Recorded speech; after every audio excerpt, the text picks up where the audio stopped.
And welcome, Hoosier fans, to this week's edition of Assembly Call Radio, where each week we discuss the most urgent topics in the world of Indiana basketball. This is our 160th edition of Assembly Call Radio, and it is our 599th episode overall of the Assembly Call, recorded on the evening of Thursday, March 12th, 2020, in place of what was supposed to be the post-game show for Indiana's second-round Big Ten tournament matchup against Penn State, but obviously that game no longer being played.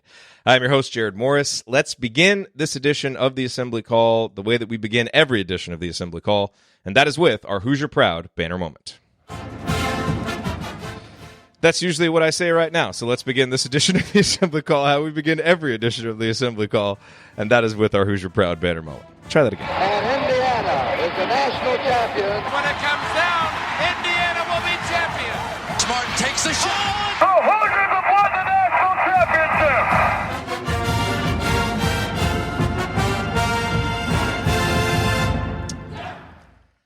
How ironic it is, leading with a segment called the, quote, banner moment on a day when all teams with a legitimate or even long-shot hope at making the NCAA tournament saw their dreams end with a single tweet from the NCAA. March Madness has been canceled.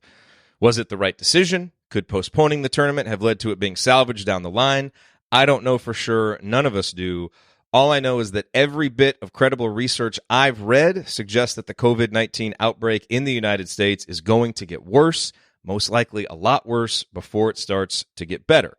And one thing is clear, there is no way the NCAA would take the drastic, desperate measure of canceling all of its spring and winter sports if they did not have good reason to believe that there is a legitimate looming threat on the immediate horizon. That should suggest to all of us that we take this very seriously. But my rational understanding of why this decision was made is not the only strong feeling I've experienced since the announcement was made. It's not even the overriding feeling.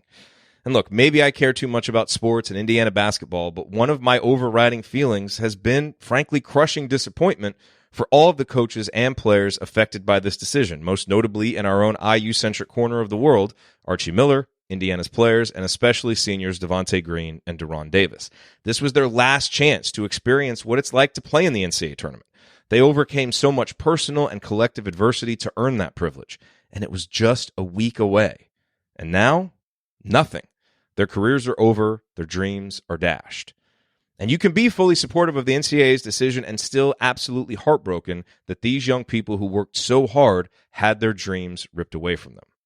But through the heartbreak, I did see a brief glimmer of light that gave me hope for Indiana's future. And, isn't that what the banner moment is all about, even in its most ironic and even inappropriate moments?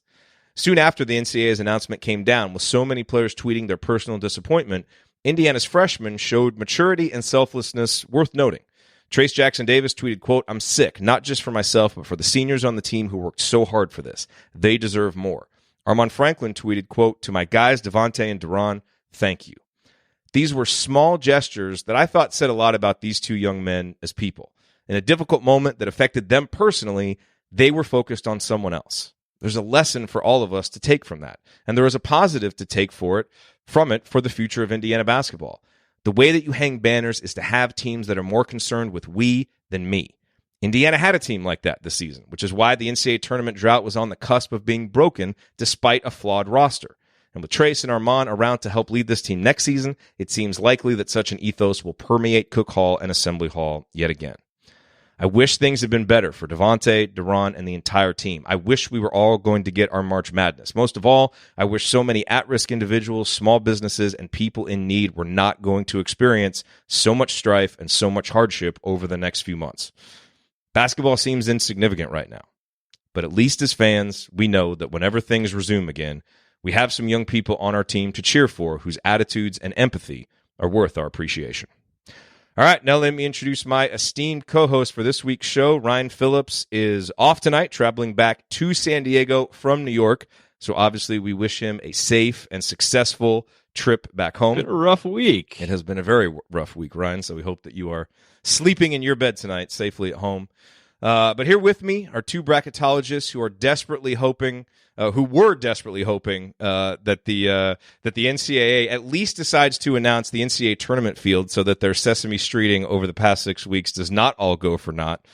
To my left, You'll have fun. The Hoosiers make the tourney again. Fun. it is Andy Bottoms. Andy, what is your Bottoms line on the crazy last week in college basketball? Just the crazy last 24 hours. Yeah, I mean, I really feel like the last maybe 2 days are the equivalent of a week, given how quickly things escalated over the course of time. I thought what you said was more eloquent than what I was going to say, but kind of what I've been thinking about with all of this. You know, we've got here in Ohio, the governor is basically, mandating that schools shut down for 3 weeks and some of those things. And I think about my own kids and things that they have going on that aren't going to happen. And then you turn to guys like Devonte and De'Ron, who have had up and down careers, certainly have brought out different feelings in fans over the course of time. But I think everybody in unison would and does feel heartbroken for those guys that were on the doorstep of reaching what they had. All the talk about, that they didn't want to be the class that hadn't gone to the NCAA tournament and all those kinds of things. And it was all right there in front of them. I think, might as well say this now. I mean, they were a lock for sure, right at this point. I think I do think they were in good position.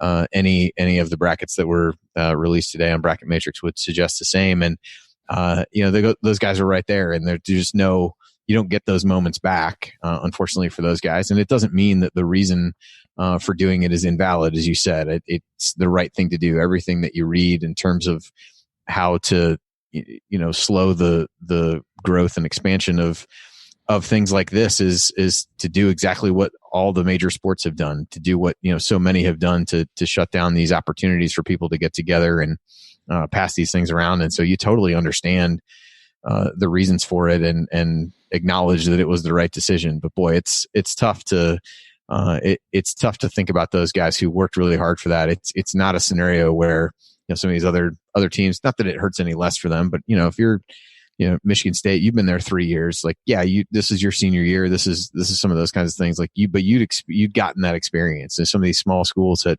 had not gotten this experience in a long time worked really hard for it. I know there was a guy on Hofstra, Gary Parrish, talked about on the CBS podcast where he talked to him after the semifinal game and was like, "What does it mean to you to be back in the finals?" And he broke down just to make the finals again after that year and how hard they had worked. So those are the people that you feel bad for. You don't necessarily feel worse for them than the people who are really struggling in the fight against the coronavirus and all those kinds of things. It's a different level. It's trivial when it all comes down to it. And while this will be an unforgettable time that we'll look back on at some point, doing the right thing now will go a long way toward making the future better. But it's just a completely weird time feeling. I know even last night after we got done with the show, it was like a weird show. We talked about that before we came on. You're just kind of bouncing all over the place. How do you balance talking about a basketball game against a team that was 7-24 with a pandemic and all those kinds of things? And so I think we bounced around a lot. And even when we got done, I kind of Fred Hoiberg lying in a hospital bed. Yeah. I mean, so you get done and then I'm like trying to figure out like, well, what did that loss by Colorado mean to Washington State, and trying to like put a bracket together. And I just felt like I just sat blankly on the couch and, did that and sent my stuff into Alex, and then just like sat there for another half hour, just trying to kind of process what was going on. So it's just it's a weird time. I don't know if there's any other way to say it. It's, a disappointing end for Devonte and De'Ron. And like you said, I liked what those guys, came out and said. And I think the future of the IU basketball program, to kind of bring it back to why we're typically here, it is bright with guys like that in it, as you said. So, I don't know. As we said, like we can create a run sheet for this, but I don't know where this is going to go, and we'll kind of just see what happens tonight. Yep. All right, and to my right, he remembers the days when a movie cost $1. Heaven help you if you ever decide to pop your collar. Play hard, but remember, fake hustle is a crime. He's the coach and it's Tonsoni time. Delphi bracketology is not Mark Turgeon. one one of my favorite random drops that I've ever gotten from you, Coach. Coach, what's on your mind? That list has grown exponentially this season, though, I will say. Just a surreal, 36 hours.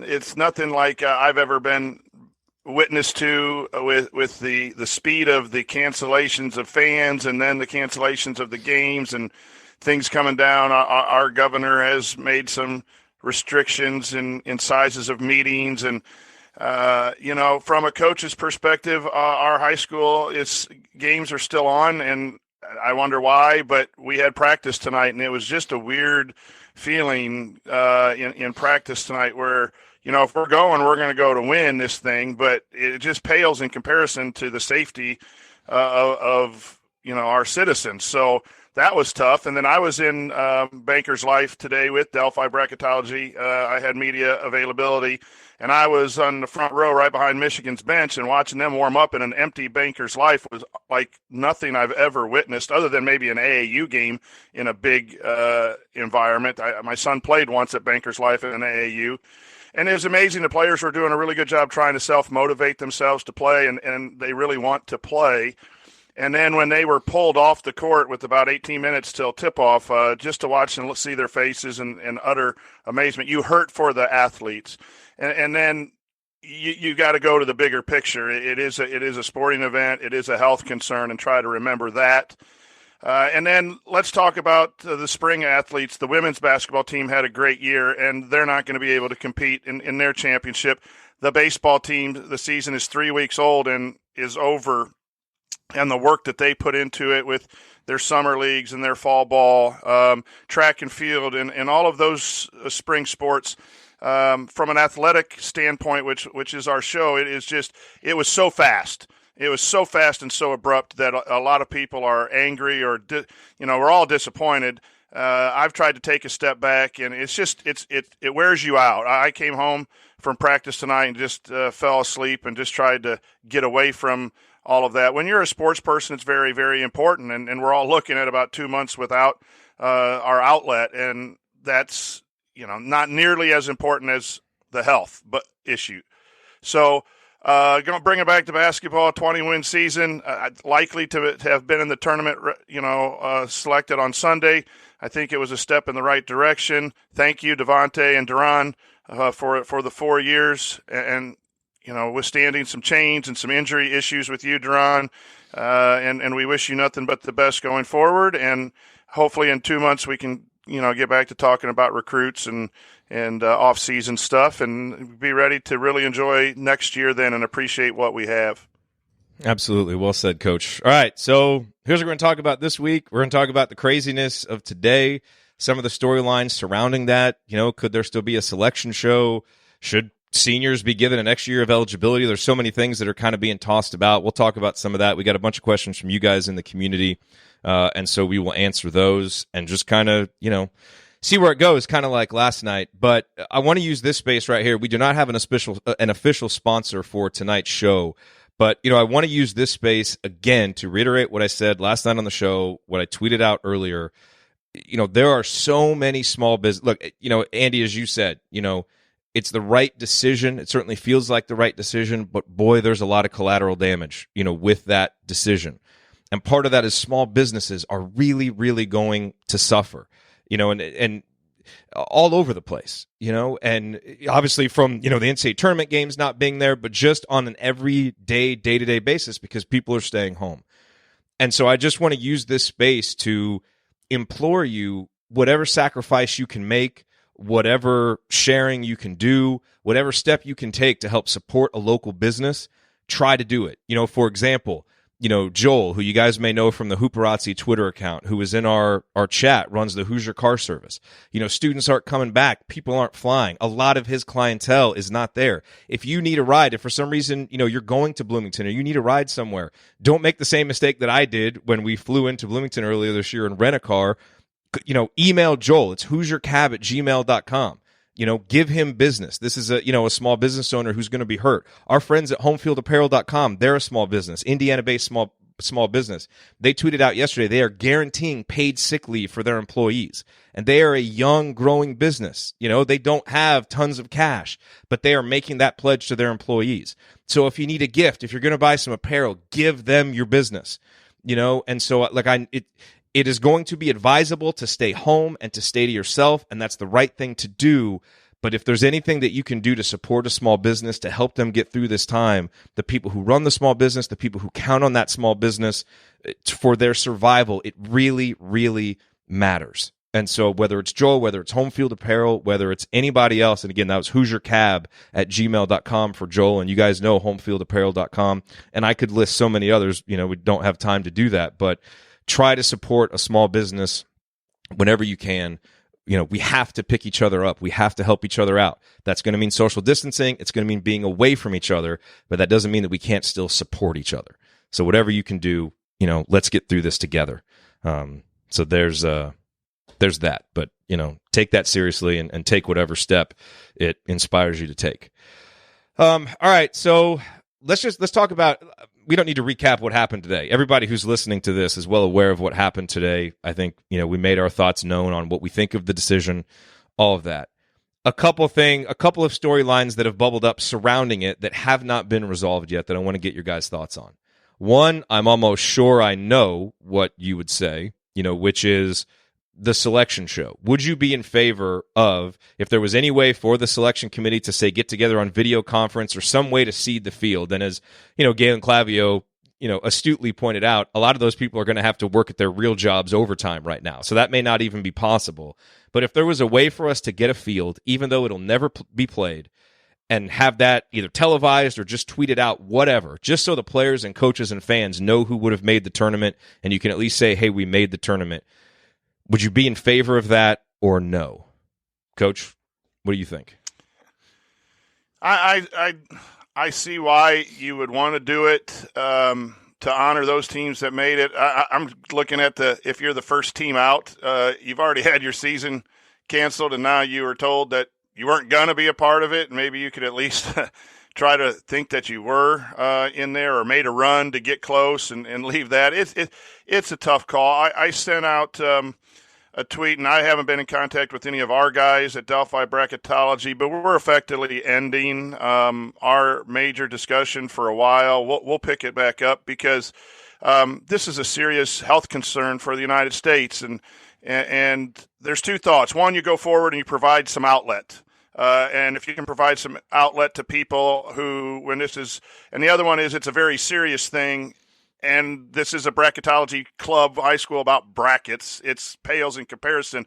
I really haven't made a decision yet on that, but that's the decision that we're making right now is, do we act like it's not a big deal and just provide an outlet, or and I've never been in this situation. And so I think the same thing happens with the selection show. It could provide some important healing because this happened so abruptly, and I would have no problem if that was the decision. This isn't something where I'm angry if they do it or not angry if they don't. On the other hand, the season is over. The committee's probably not meeting, and it wouldn't be a true selection show. The tournaments didn't have any upsets and things of that nature. The validity of it to me it's not a valid bracket without playing everything the way it was supposed to be. And if there's some middle ground, and I would be supportive of any decision. Yeah. Andy, what do you think? Yeah, I don't know. You got this weird scenario where there's some teams that you'd be like, you want them to have that experience of being able to hear their name called, but you've got others where the conference tournament had barely even started, so you're just giving it to the team that was ranked first, and it's like, does that mean as much to them or not? And I don't know. Is it just a reminder at some point that you're not having the tournament or whatever else? I don't know. I mean, it would be fun. I would want enough notice that I could really go back, because I was going to do a lot of additional analysis to kind of figure out where they were. So I'm not sure that whatever I published in the or whatever I finished in the realm of 2 a.m. yesterday morning is what I want to be evaluated against, if you want to look at it that way. But no, I don't know. It just becomes difficult. I think there's, some people have talked about, and I don't know that anybody's really said, how some of these networks are going to fill the airtime that they had for that. Of like, do you do something where you at least air some, classic NCAA tournament games and use some things from that? Like, I would totally be in favor of that. I think that falls very much in the like distraction category. No one feels bad about not making it or oh, I made it, but I didn't get that opportunity. So it's a harsh reminder of that. Like I would be completely in favor of that. I mean, we've got windows of time that everybody's looking for at various times. I now have to go to work next Thursday and Friday. That's, so I think it'd be cool to maybe do something like that. Or somebody talked about like a bracket of, classic conference tournament or classic tournament games or something like that, where you could go through and relive some of those memories. I think that would be a great distraction. Awesome. Play them on all 4 different networks. Have the guys in the studio reacting to them like they're live. Oh my God, Bryce Drew just made a shot. Oh my God, Harold Arsenault is going off. Like it would be incredible. Yeah. That's a great idea. I forget where somebody on Twitter kind of talked about some variation of that. Like, I think that would be cool, and I think that would fall in the kind of a needed distraction for people, and maybe scratch the itch a little bit for people who were really looking forward to that. Relive some positive moment. Now, on the end of every positive moment is one that maybe would be negative for another fan base, but just I don't know, something like that might be cool. More so to me than the selection show, something that would never really play out. But yeah, so it needs some way to celebrate what everybody's kind of been waiting on and things like that. So. Yeah, it's a really interesting idea. And Coach, I think you're right. I get excited every time someone brings up like, hey, let's get a bracket and do the selection show. But you're right. Like it would be incomplete. And would it be valid? Would it be legitimate? What do we do with this? Like, are we counting this as official? Is it just for fun? So it might cause more issues actually than it would solve. So I understand that. Now let me ask you this. And actually, no, we're going to talk about this at the top of the next segment because we've already gone long enough. So we will. Here, moving forward on the assembly call, let's talk about the topic of potentially granting seniors from this year an extra year of eligibility, because a lot of prominent media voices have actually been talking about that. We will give our thoughts on that and start answering all of your questions next on the assembly call. Stick with us.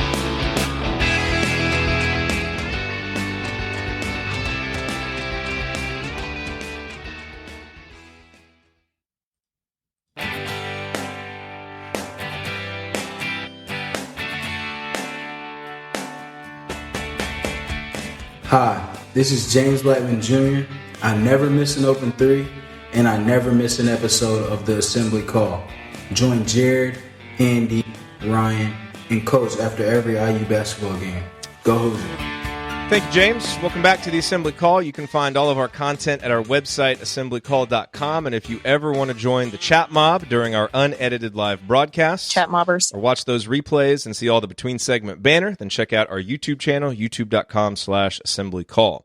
I'm Jerod Morris. I'm here with Coach Brian Tonsoni and Andy Bottoms, and we are, trying to pick up the pieces from one of the craziest, most surreal, disappointing, just to throw in all these different adjectives for what the last 48 hours have been like, because they probably fit. Let's talk about, guys, one of these storylines that has kind of picked up steam in the aftermath of the NCAA canceling the NCAA tournament. I saw Gino Auriemma talked about this and gave it his endorsement. I saw many other, respected media members throwing this idea out there, which is, should seniors be given a 5th year or an additional year of eligibility if they want it? I think when you hear this, it sounds great. It sounds fair. It sounds just. It sounds like exactly the thing that should be done. But then I think the minute that you start like pulling the string and trying to figure out the logistics of it, it becomes real complicated real fast. And it's like, all right, this is probably the best way to do right by these guys, but is it legitimately feasible? And maybe you disagree that it would even be the right thing to do, but it becomes really hard to actually see how they would do it in practice, Andy. What was your reaction when you saw this storyline start to pop up? That would take the grad transfer market to a completely new level, I feel like, if that was to come to fruition. I think everybody's hearts are in the right place who's trying to do that. I do think it becomes a lot of questions around, you've recruited new guys in to take people's places. How does that work? Do you get extra scholarships to carry in the meantime if you've already filled those up?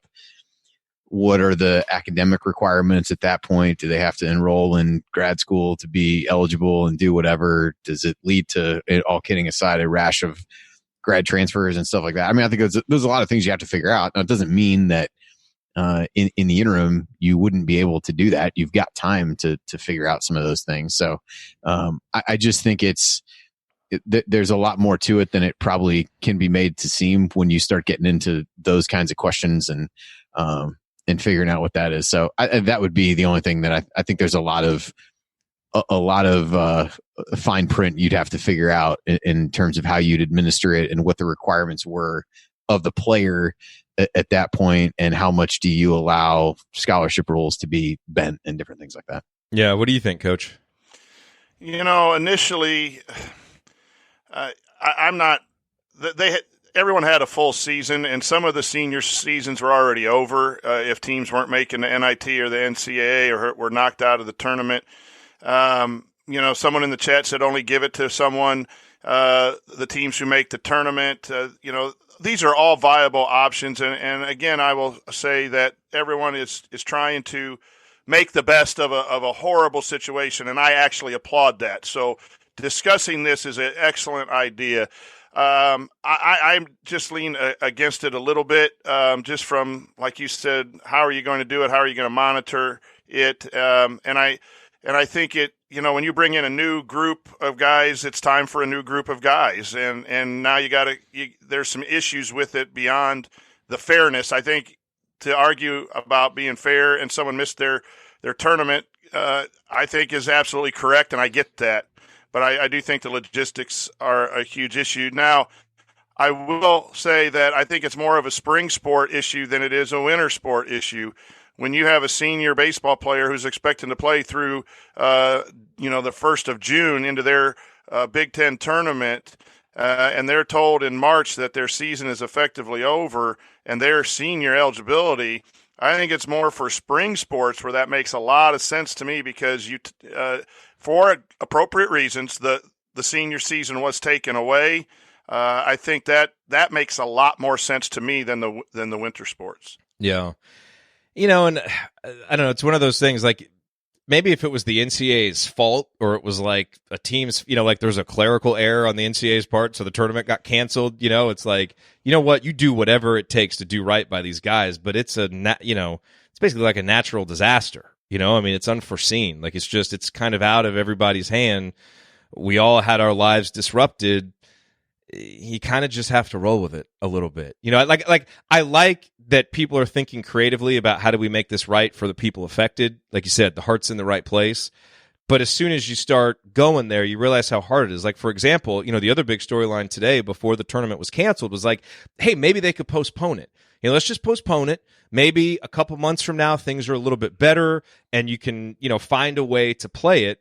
And, Ryan texted us earlier and basically said, he talked to somebody, that was, pretty high up there, and there was zero chance of a reschedule. Like, it just wasn't going to happen, under any circumstances, because it would be too hard to reschedule. And you can certainly see how the logistics of that just on their face would seem impossible.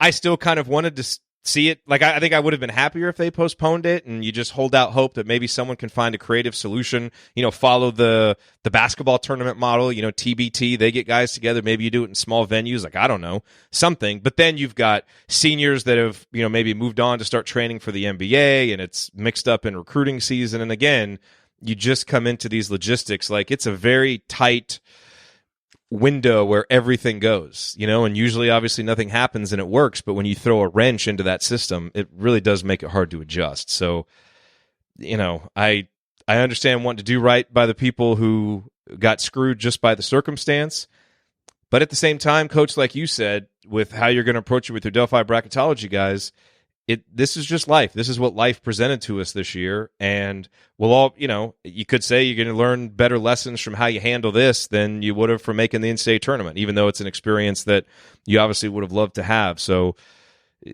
certainly feeling sympathy for those guys for not having that, totally legitimate, but there's probably only so far that we can go to try and quote unquote make it right.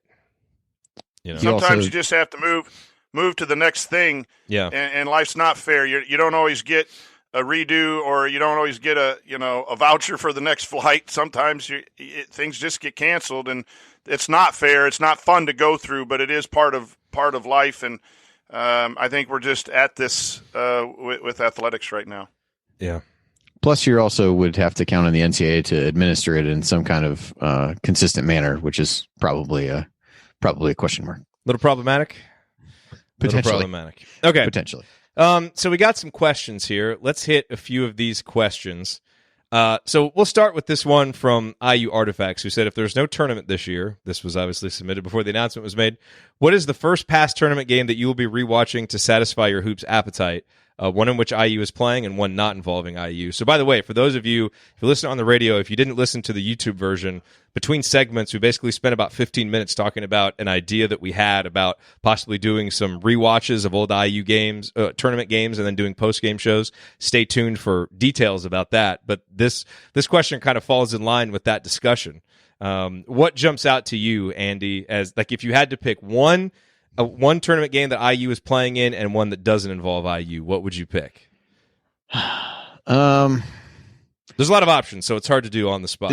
There are a lot of options. I mean, I had said, I think when we did our live event at Switchyard, one of the questions that got asked was like, what one of your first like more vivid IU memories was, and the '87 championship game like stood out to me. I still remember getting picked up and like hugged by my dad when Smart Shot went in and stuff like that. So I guess I would go that one perhaps for, I mean, obviously it's national championship, but also for just other nostalgic purposes for that. To me, it would probably be between that one and the Duke game. Yeah. What about non-IU game? Do any of those stick out enough? Boy, I don't know.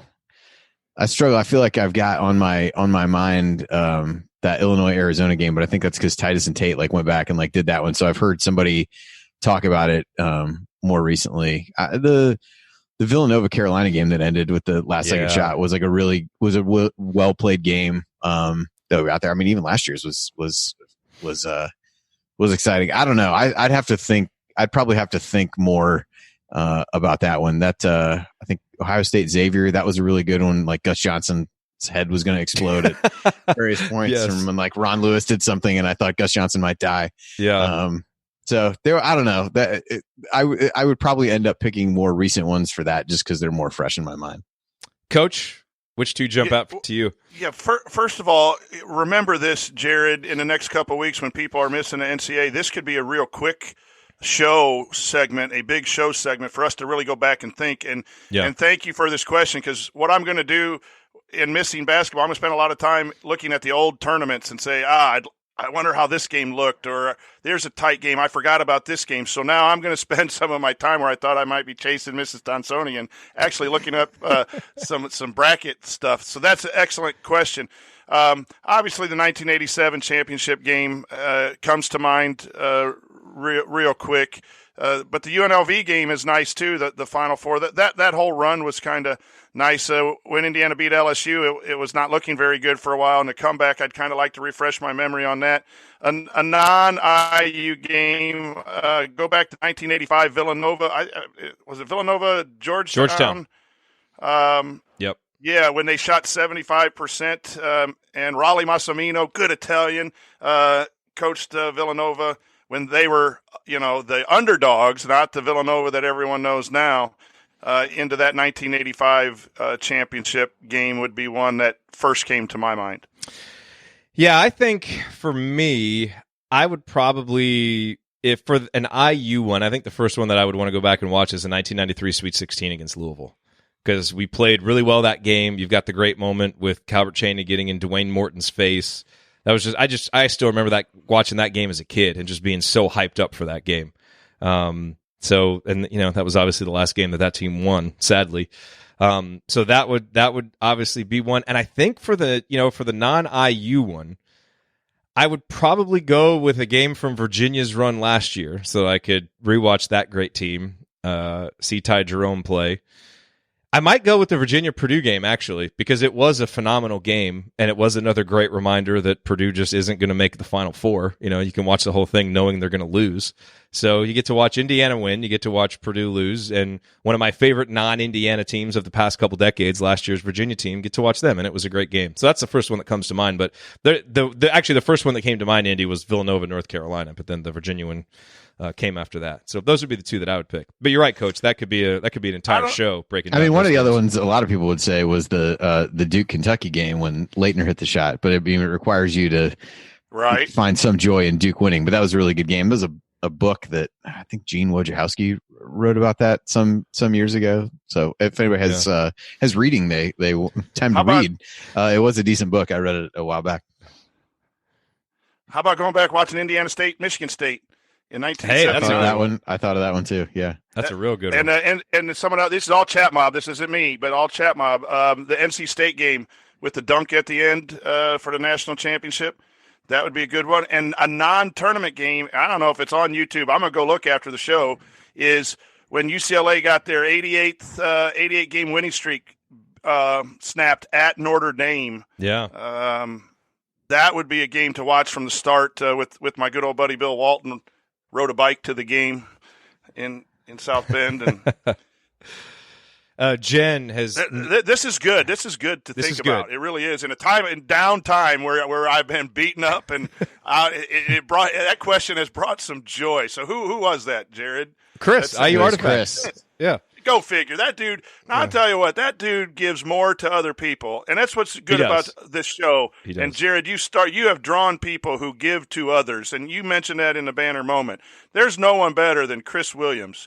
Who didn't know me from Adam and has just welcomed me into his group of friends down there from afar. So thanks, Chris. You kind of put a little spark in the old man. Way to go, Chris. Jen has mentioned that if there's ever another round of assembly called bingo, which that would be fun to bring back, she said one of the squares needs to say Jerod mentions Ty Jerome. That seems fair. Seems fair. We've definitely reached that point, I'd say. I embrace that. I acknowledge that, and I embrace it. Hey, what Indiana fan wouldn't want a guy like that on our team? We all would. He's a great player. Okay, let's see. Okay, I love this question. So we'll end this segment with this question, then we'll answer some more questions next segment from Max. All right, in a parallel coronavirus-free universe, our Hoosiers made a stunning run to the Final Four. How'd it happen? So the tournament gets played. Indiana made the Final Four. How does it happen? Coach, what are your initial thoughts for how this happens? I'm trying to get to my seed list here. They first round they beat Providence because Providence just they got all their wins out early and that was a close 3-point game. Then they got to go through a 2 seed, and I think we relive an upset of Duke to get to the Sweet 16. And I'll turn it over to Andy. Oh, well, who else you got in your bracket? I had him playing Virginia. I had him playing Virginia in the first round. So your scenario sounds more plausible than mine would be. We miss out on that epic 33-31 battle that it would have been between IU and Virginia. Yeah, absolute rock fight. So that's how they get to the Sweet 16. Yeah, so look, I think part of the equation is probably the bracket opens up a little bit. You know, that's typically when you see a low seed like that would make it to the Final Four. The bracket probably opens up. Heck, the bracket opened up for us in 2002. Obviously we beat Duke and then, got to play Kent State, who had obviously upset some people and beat them. So that's probably part of it. I think everyone would agree, and I even saw some people in the chat mob say this, Devonte is probably scoring 15, 16 points a game. Like he basically, kind of goes off and you can really count on him for scoring. Obviously, Trace is going to be a major factor, but I really think that the other X-factor guy, if Indiana were actually to make a Final Four run, would be Jerome Hunter, and that maybe he averages 8 to 10 points a game, gets hot from downtown, and you start seeing Indiana playing a lot of lineups with Trace at the 5 and, Race playing, and then Jerome comes in there to play the 3 or the 4 to give you that, and it opens up some things. That's going to be part of it, is you just get hot shooting, but those X-Factor guys all bring it for a couple weeks in a row. Now, that's not something we saw through the season, so it's not likely. But if you're telling me we made the Final Four and I've got to back into how it happened, I have a real hard time seeing it happen without Devonte and Jerome providing consistent scoring punch from the outside. Yeah, I mean, guard play would have to be – I'm sorry, Andy. No, you're good. Guard play – and let's just say, again, going back to last night, if Devonte Green has to leave Indiana, I'm glad he left playing like he did last night. And I know it's Nebraska, but the young man had his ups and downs. He got it from all of us. He could at least say that his last game he played a really good game. But I agree, guard play would have to get you through the 4 games to get to the Final Four. Yeah, that's what I was going to say. I think the first thing that came to my mind was that Devonte played like he did down the stretch last year. Just to go through the bracket that I posted, this would be definitely fall in the improbable category. So I had them playing Virginia in the first round, so they'd have had to beat the that's winnable. Reigning national champs in a low possession game, high variance. You never know. Then they would have probably played Villanova in the second round. Ooh, boy. The third round, I know. Yeah, this was not a great road, which is why this is a good hypothetical. Then the likely third round matchup would have been Duke or Michigan. Oh boy. And then the potential matchup in the Elite Eight to go to the Final Four would have either been Archie taking on Dayton or Kentucky having upset Dayton and played IU in the Elite Eight. So would have been a hell of a run if they ran through my bracket. That's why I said I wanted to continue through with coaches, because I did not feel that mine set up in a way that would work in our favor. Tough teams and awful matchups all the way through. That was not kind of you, Andy. Not kind of you at all. Oh boy. Some episodes of Sesame Street are a little bit scarier than others. You gotta be careful. That is true. Okay, that's a good note to end on for this segment, but we have more questions from you, and so we are going to come back in the next segment and answer those. Some questions about Archie Miller, improvement down the stretch, and more. Stick with us on the Assembly Call. We'll get to that next.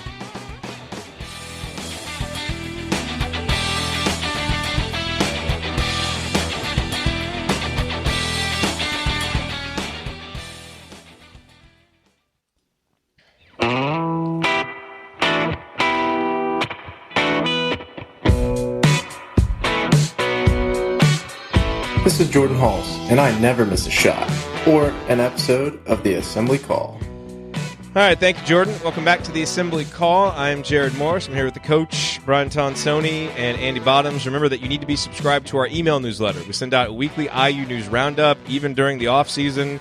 We're going to keep it going, even during this kind of strange time, and just, update you with whatever there is to update you on. And obviously we do that after every game as well with our post-game analysis email, but we won't get those for a while. But still, you should subscribe. Stay up to date with everything that's going on with IU basketball. Text IU to 66866, or you can go to assemblycall.com. That's IU to 66866, or go to assemblycall.com. Let's continue with the mailbag, guys. All these questions submitted via our private IU basketball discussion community, which you can learn more about at assemblycall.com/community. You can definitely still join there. Lots of great discussion happening in there. We do not have a mediocre question of the week from Jay, but that doesn't mean that we don't have a mediocre question, because this question from Tim definitely qualifies as mediocre, and you'll learn why in just a minute. He says, so here's the thought. More than one time last year, Ryan said that he thought this year's team would be better, even with the loss of Romeo and Juwan. And with taking in last night's game, he was correct. 20 wins. I already don't like this. That's not a mediocre question. That's poor commentary. We don't like that. Yeah. Come on. I also know that Ryan is unlikely to listen to the show, so this probably will never reach his ears. But that's neither here nor there. Yes. The only reason in his words, I haven't had time to listen to it yet. Yeah. The only reason I was willing to do this question is he's not here. He's not going to listen, so he can't take a victory lap for the next 6 weeks. He will take victory laps about this point. He will definitely remind us of that. But having a listener give him that validation, that would have taken it to the next level. So, it was a terrible question with good timing, Tim, because he's not on the show. So we're able to discuss it. So he says, we will likely be You think he was wound up last night? He was really be wound up. We asked him that question on air. Oh, man. So he says, we will likely be sent into the offseason with nothing to complain about. Only to speculate. Can't be much better. Didn't lose the last game of the year. Recruits coming. That might be hard for some Hoosier fans to handle. Time to get quarantined. Boy, that took a sharp right turn there at the end. Okay, so what are our thoughts on this? Because Ryan did say that very often last year, and certainly the results were better, Coach. So what is your reaction to that point from Tim? I think the program is making progress. It's just not making progress as fast as a lot of us would want them to, and some of us react to that negatively, and some of us are okay with that. I just thought we'd be a little further along at end of year 3 when the hire was made. And I'm not an excuse guy, but there are some reasons why it's not, some injuries and things of that nature, and just some more difficulty in merging the two camps of players than I thought there would be. And obviously there's some responsibility for that everywhere. But when you win 20 games and you win more games every year, you can't deny the stats. The change in offense was due to the personnel, and the offense wasn't fun to watch at some times, and the defense was, here or there. So you could argue that it's not where Indiana basketball needs to be, but I do think it has improved. The recruiting has been steady, and so I believe that we're headed in the right direction. I know I'm biased and more optimistic than pessimistic, so I know that there's some opposition to maybe what I'm saying, but I think, this team was better. And without those two players, that speaks volumes for the guys who practiced and for the coaching staff combined, that you could lose that kind of personnel and have more wins, regardless of how it looked at times. I say it is better, and I agree with Ryan. Don't put that as a drop. I know. I think that last year's team had a higher ceiling, and at their best played better than this year's team ever did. I don't think that's in dispute. But what this year's team had, I think, was just a better collective sense of self, to not let bad stretches go too long. And this is going to inherently sound like a diss on last year's team. It's not. I just think this year's team had better chemistry. Like, they had better togetherness, and it allowed them to not let the bad things just stretch on as much. And obviously last year's team dealt with injuries and some other things too, but I just think this team spent more time playing basketball that looked together. Even if it was disjointed in execution, it was together in spirit. And I think that makes a big difference, and plus Trace was better than we thought he was going to be. So I think there are several reasons why this team certainly had better success. They were more consistent. Last year's team, definitely the better ceiling. But this year's team certainly provided us with a more consistent experience than last year's just ridiculous roller coaster. I would kind of echo what you said. It's odd to describe this team as consistent given some of the ways that they played over time. In comparison, I just feel like they were, the highs weren't as high, but the lows weren't as low, and some building blocks. I think you at least saw things that you felt like you could spin forward versus the way the offense tended to run last year. It wasn't necessarily sustainable going forward. It wasn't necessarily something you'd build off of because it was so focused around two guys. Whereas this year, I think there was a little bit more diversity to that. Time has proven me right on virtually everything. Shut up. Okay. We got a couple minutes left for this segment. Patrick, on the basketball side of things, my eye test showed IU's offense settling in and being better. Was I just seeing things? I think he was specifically referring to the Nebraska game, but we can kind of take this just for the last few games of the season. Andy, what did you see from the offense? I think you did see them make some adjustments. They started running an action where they would get the guards coming off of a curl at the elbow, and I thought they had some good success with that over the latter part of the season. During the stretches where they really were able to get the ball inside and force the ball inside, good things tended to happen out of that. And last night's game, for sure, you saw some better catch and shoot things going on, which was not always the case over the course of the year. But I do think it improved. I do think you saw them try to do some different things as the year evolved, which I don't think is an unreasonable expectation. I don't think it's some kind of badge of honor necessarily to say, hey, you installed some different stuff as the season went on. But I did think they were able to find ways to manufacture opportunities for guys to get going toward the basket when maybe that was challenging at other points earlier in the year. By the way, real quick, Michael said, I totally disagree that last year's team had a higher ceiling. How do you figure? We never saw this year's team play as well as that team did against Marquette. This year's team wasn't going on the road to Michigan State and winning that game.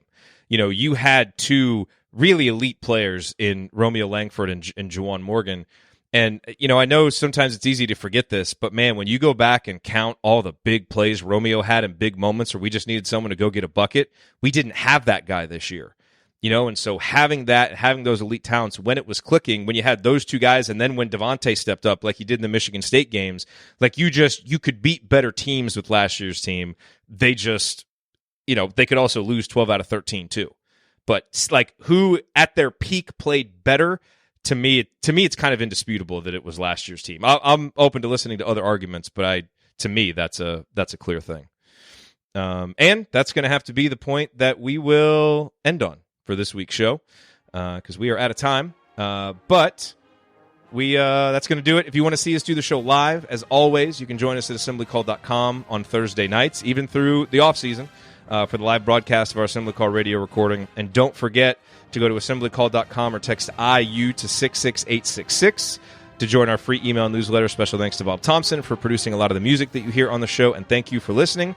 We'll talk to you again next Thursday night. Until then. Take it from me, Yogi Ferrell. Keep your elbows in and your eyes on the rim. And go Hoosiers. Wouldn't mind rewatching that 2016 win against Kentucky. That was a great game. OG Anunoby on Jamal Murray, Thomas Bryant with This Is My House. Oh, yeah. That was a great game. That was a great, great game. Did you guys have a response on that, on the ceiling question between last year and this year? No, I think when you have a Romeo Langford and a Juwan Morgan, you can do more things. But I also agree. I think this team played more together and got the most out of 11, or people on the roster at times, and different people stepped up. So I kind of agree with you on that. The offensive question, too, is since Michigan, when Indiana didn't look good at Purdue and at home against Wisconsin or whatever, it was shot making. And a lot of times those shots were in the lane. So, it wasn't like IU stretches of not getting the ball inside were a lot less the last 8 games of the year. So I do think the offense got better. And then in the chat room, there's a great question, too, about the roster next year. Are you going to see the two-post again? Or are you going to go to a more of a small lineup that is more what college ball is like with some of the wings coming in and things like that? It'll be interesting to see if this was a one-year deal because of the roster. I would have to think so. I mean, this year you had Trace, you had Joey, and you had De'Ron. And those are 3 of your more skilled offensive players. So if you want to get them on the court a lot, you're going to play 2 at once. Next year, De'Ron's going to be gone. We'll have to see what we get in terms of a post player. Do we get a good post player? But you would figure Trace would start and Joey would back him up, right? I mean, that seems like the most likely thing. And then Race probably slides into, to a starting role. Obviously Justin Smith, could still be there to do that. So you'll have to see some of those things. But I don't really see a path to where you're playing. I mean, maybe Archie keeps starting them because, maybe he just really likes that starting lineup, but I can't imagine that they would play together as much. But you would put Smith at the 4, backed up by Race at the 4, and you could have Jerome and some of those freshman wings backing up the 3, and you have it can be hard to keep Race out of that starting lineup for too long. Like, I get it this year, but, I mean, he's one of your best players. I would prefer Race, but I'm just saying those two would handle and Justin's that going to be a senior, though, too. So it's... Yeah, blah. Whoa. I know, but you play your best players. If Race is better, he plays. No, if he's better, yes. No, I know. If he's better, you play him rather than a senior if he's not better, but... I know what you're saying. No. I agree. You don't give a spot to somebody just because they're a certain class. They should earn it. They should be more likely to earn it because they're a certain class. So Andy makes a great point. Andy Stump, and this is nothing against Justin, but we got to have a 3 who is a threat to shoot from 3-point line. And if Justin is who Justin is, put him in a position to succeed, which is posting up, jumping over, jump hooks sometimes, but that game from the 4 spot, I could see Justin Smith playing, but we can't have 3 non-shooters on the floor anymore. I just don't think how that's feasible. I agree. Yeah. I was going to say the only way that possibly works is if Race develops a 3-point shot so you could get some shooting out of your 4-man, but even then, you kind of want that to be a bonus, not something that you're counting on for spacing, So, yeah, that's going to be a big issue for next season. We'll have plenty of time this offseason to talk about that. Let's run through a few more of these questions here from David. I keep wondering about Archie Miller's contract. With 3 years left, is there a point when he is at a recruiting disadvantage without an extension? I would say if he at some point enters a year with 1 year left on his contract, maybe you think about this at 2 years, then he would be at a disadvantage. And opposing coaches are going to use whatever they can. But I kind of feel like,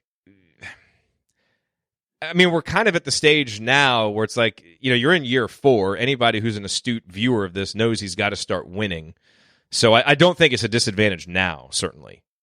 Other coaches may point it out. Maybe you guys disagree. But certainly for this recruiting cycle, I don't think it's going to be an issue. Now, maybe when a new AD comes in, if after next year he hasn't done enough to get an extension, maybe at that point then, those whispers from other coaches become a little bit more concerning. And if you're a parent, you're kind of looking at it okay, how secure is this guy? But I don't see it happening before next year. And there's so much in flux right now that needs to be determined anyway. Yeah, I think it's too early to worry about that. I think you get to the end of next year, you give yourself a chance to assess the progress and then determine what you want to do with that. I think once you get past this year, it starts to become a little bit bigger issue or I guess it's now next season. I don't know, however you want to say it, but yeah, I don't know. It's kind of hard to have a recruiting disadvantage when you're taking the best player every year. The best players see that, and they're like, okay, if TJD goes and Lander goes and Romeo goes, I better take a look at that. So the years on the contract are at least, they're still enough further. It's still far enough out that he doesn't need an extension. He just needs to keep bringing in good players. Thank you. You're welcome, Arch. I'll email you tomorrow with a plan for off season. He's listened to me. It's amazing. Let's see, from Brian. No, I'm probably a little late on this, but I have 2 questions. What are your favorite moments of Devonte and De'Ron as Hoosiers? And then Lenardi projected us as a 2-point underdog against BYU in the first round. How many points are we winning by? I don't know enough about BYU, so I have no idea what that matchup would be like. So you guys can take that question first. Yeah, really good big guy. They spread you out and can shoot it. I'm not sure that it's a great matchup for IU. Yeah. That sounds like all the games that have been really bad this year. Yeah. Okay. Well, yeah, I don't know how that would go. Now they don't play a lot of defense, so there's some chance that IU could really get rolling. But yeah, Yoli Childs is a really good big guy. I think he'd be a tough matchup for whoever IU would put on him. By the way, before we answer the Devonte De'Ron question, I do want to give a quick shout out here to our good friend Libby Torfey. She just said goodnight, chat mob, so I don't know if she's still watching us. But I love Libby because she is not afraid to set the world on fire, which she did when everybody was going through games. I don't know if she maybe necessarily meant to do this, but she was thinking about games that would be good for us to do rewatches of. And she said, was just thinking of a fun IU game some of you are too young to have seen. That would be IU versus North Carolina in Atlanta in 1984, Dockich versus Jordan. Should we do that game? What do you think? No. It was a great game, objectively. It was a great game. Yeah. What are you going to do? But I appreciate Libby throwing that out there. I do. Okay. So, favorite Devonte and De'Ron moments. Coach, you want to go first? Yeah, you can go ahead, Coach. I pick a game where Devonte went crazy this year. Florida State game. It was nice. It was much needed with Rob being out and the guard play being not at true depth. I think he was fun to watch when he did get in that mode because it was just cheat code on his arm, and that was fun at the end of last year to go through. And watching shooters make shots is fun. We've struggled to do that for a couple of years, and he provided some moments for that. De'Ron, the fact that he had some good moments here down the stretch is really pleasing. I don't know that I can pinpoint one, but for a young man who had a lot going for him when he came to campus and then multiple injuries, you're just glad that he could play as a senior and come in and do some good things. And so I always remember that, 18-foot jump shot last night as one of the last memories, but just glad that he could be on the floor. And it seemed like when he was this year, some good things happened. By the way, for those of you who might have missed a recent show when, because Coach, you just talked about how it's fun to see shooters shoot. I just want to make sure that everybody has had a chance to hear what you said about shooting and the importance of shooting over maybe other more fundamental skills, which is advice that you gave your sons one day. So let's listen to this again from a recent show. I always told my sons, you got to get good at shooting because no one ever gets in the paper for passing or guarding. And then no chicks will go out with you if you're not in the paper. So it's all about shooting. You don't need to defend. My boys didn't defend. He just scored. I love the disdain, totally against type, the disdain with which you said, you don't need to defend, as if that is just like a ridiculous concept. So it's all about shooting. It's good stuff. Andy, your favorite Devonte and De'Ron moments?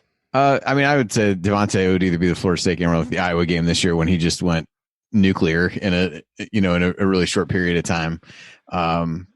Yeah, they run a little bit last year, but those two games this year stick closer. I'm getting old enough where I can't remember things too far back in the future. So every memory I have of everyone will be from the last 3 months. But and then De'Ron, I actually was just kind of scrolling back through his game log. There was that Duke game when Duke had Bagley and Wendell Carter, and he was giving them all that they could handle. He ended up with 16 points with 6 out of 7 from the floor, and he got cheap fouls in the first half, and it totally took us out of our rhythm. Totally did. So that was a good one for him. And I don't remember who it was. Was it Rob last year that he really like stood up for when somebody did something and he kind of got in somebody's face? Always just, good teammate, good guy. And I think I mentioned this before when we were down for the Arkansas game this year. One of 2 disappointing losses that I was able to take in person. After the game, like nobody else came out but De'Ron, and he was still talking to some fans and different things. He didn't stay out for long. I think he couldn't. They had somebody come and kind of get him back. But it struck me as a guy who really enjoyed being part of the program. And while things didn't always go from injuries or whatever the way that he probably envisioned his college career, I think somebody who embraced IU as somebody who wasn't from Indiana and I thought really just embraced his role as a Hoosier and what it meant to people and different things like that. So I'll also remind everybody that game where De'Ron got those fouls and got taken out in the first half. Oh boy, he finished with 3 personal fouls. Boy, it's a good thing we took him out, isn't it? Jen better make sure that that goes on the bingo. That's my bingo card. 2 fouls and Ty Jerome. auto benching with 2 fouls. You freak out and then Oh God, it totally changed the course of the game. Look, I think with Devonte, it is really easy to pick the games where he went nuclear, and obviously those games are so memorable. My favorite memories of him are when it was more than about the shooting. I think about the 2 Michigan State games last year when he obviously made some big threes, and those were huge, but had 3 or 4 assists, I think, in each game, had steals, and was really impactful on both ends. And I know that there's probably some recency bias involved here, but I have to tell you, I think one of my lasting memories of him is going to be getting the banner moment in his last game. I mean, I really do think that the 3 minutes that he played, from the under 4 minute timeout to the ridiculous 35-foot heat check 3 that he put up, in between there, I thought it was the best he had played on both ends. I mean, Indiana scored 9 straight points. He scored 5 points. He had 2 assists. They were great passes. He passed up opportunities to force shots to find his teammates. It was great defense. Like, that was the glimpse of the player that I think we all knew that he could be in spurts and he could just never unlock on a consistent basis.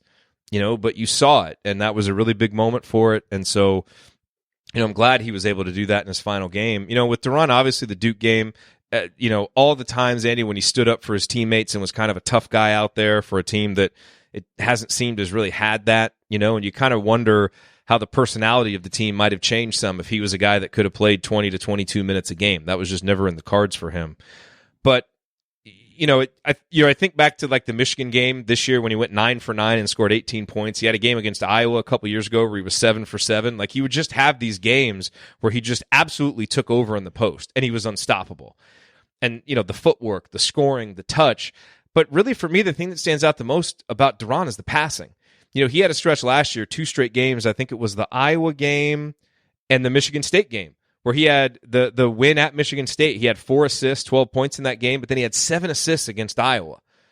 And we were always a better 3-point shooting team when he was on the court and able to be out there because he was so good. He drew attention down low, but then he was also so good at finding guys outside. And I think about that pass. I don't remember what game it was. It was a recent game when it was a home game, and he's like backpedaling, and they've got it in transition. He's backpedaling. They throw it ahead to him. I think it was Al that threw it ahead to him. I don't know what De'Ron was supposed to do with the ball, backpedaling, going toward the basket, and he just gave a little touch pass to somebody. Race Thompson, maybe? I don't know. I don't remember. I want to say Trace. Yeah, I it was Trace. It was Trace. I think it was against Penn State. Yes. Yeah, it was the Penn State game. And just the vision and the touch. I mean, those two guys had such interesting careers because, obviously we know they're going to go down not having played in an NCAA tournament game, although we will always remember that they earned it, like they were going to make it to the NCAA tournament. But, I mean, Devonte Green is as explosive of a guard as we've seen. Wasn't consistent enough, couldn't do it. But if we're talking about like peak performance ceiling, ability to just take over for a half, we haven't had many guards that can do that. I mean, that is a really unique skill he brought. And De'Ron Davis is one of the most skilled big men I've seen play IU basketball, just point blank. Now, he didn't have some of the other things that you needed to go with it, but skill on both ends and just kind of natural basketball instincts, he had that. Like, that's not hyperbole. So those guys, I think, are always going to go down as flashes of just absolute brilliance. But, it feels like there was stuff left on the table because, whether it was mental, physical, emotional, bad fits, bad systems, like whatever the reasons, they just could never get it consistently. But boy, could they be fantastic to watch when they had it going. All right, gents.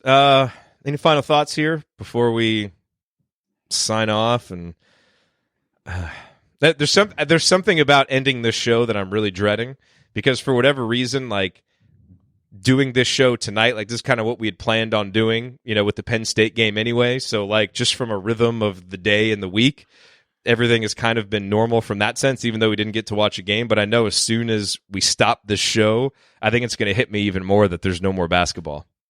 And that's, that's going to be kind of tough to handle. Yeah, I would. Go ahead. Go ahead, Coach. No, go ahead, Andy.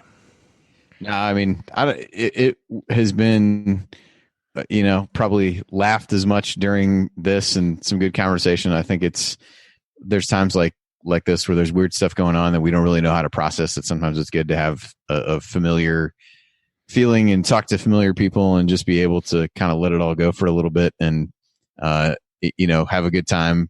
And joke around a little bit. So it's been kind of a good escape for me at least. And, we said a lot at the end of the show last night, even kind of not knowing what was going to happen about everything that's going on. And so I won't rehash a lot of the things that we said, but, as this goes forward and things continue to change, just look out for one another is probably if you make decisions on, how you can help somebody else and, keep somebody else safe, keep somebody else fed, keep somebody else healthy, then this has an opportunity to be something that maybe we'll look back on fondly. I don't know what it was. It was a podcast I listened to. Maybe it was you brought up like 9/11 last night, but there was like that sense of togetherness after that is definitely one that hasn't been felt. So if there's a silver lining out of this, you can not get wrapped up in sports for a little bit and maybe get back to focusing on some other things that sports can often